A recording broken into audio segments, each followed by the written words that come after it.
unbeaten heavyweight contender Andy Ruiz Jr.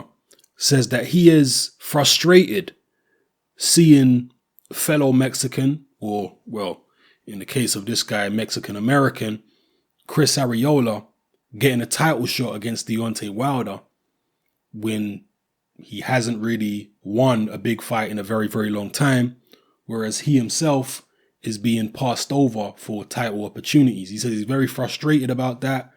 He doesn't understand it, but he says he's going to work his way into the mandatory position for some or all of these world heavyweight titles and get his shot that way. He says he's confident of beating everybody. He says he would even fly to the UK to face Anthony Joshua or Tyson Fury. I've been watching Andy Ruiz Jr. for most of his career now, and there's certainly talent there. For a guy as rotund and portly as he is, he's definitely got some fast hands and there's definitely punching power there.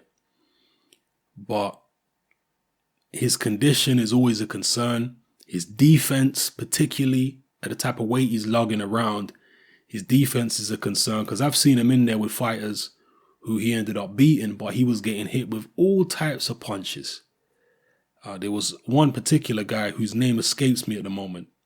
The guy who quit against him. I can't remember the guy's name. He's from New York. He's a black guy. He fought in Prize Fighter in the UK as well. I think he won the Prize Fighter in the UK. I can't remember now. But yeah, he fought Andy Ruiz Jr. and he quit on his stool after like 3 rounds, I think it was. But up until he quit, he was lighting Andy Ruiz up. I mean, he was hitting him with all types of punches. He literally couldn't miss. So Andy Ruiz needs to seriously tighten up that defense. And, because if he don't, then fast hands or not, when he goes up against a Joshua or a Wilder or a Fury, any of these big guys, they're going to beat the crap out of him before he gets anywhere near them. Andy Ruiz Jr. is only 6'2". So those fast hands of his may never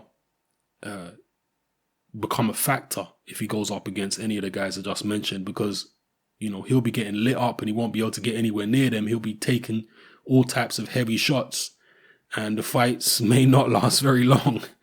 So, he's an interesting addition to the heavyweight division, I think, Andy Ruiz Jr., because I do want to see him in there with some decent competition to see if he can cause an upset, to see if he can motivate himself. Let's say he gets in a really big fight. Maybe he'll be motivated to get in better condition. To me, he really is Chris Arreola Mark II.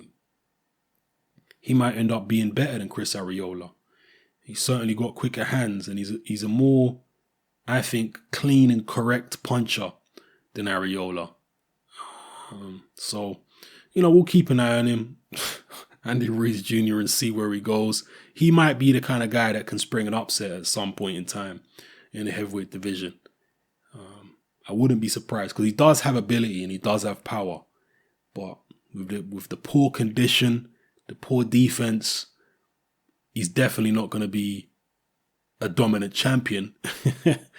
Let's just say that. So let me know what you think about Andy Ruiz Jr. How do you think he would fare in the near future against a Anthony Joshua, a Deontay Wilder, or Tyson Fury? Let me know in the comment section below, people. It's your boy Hatman, I'm out.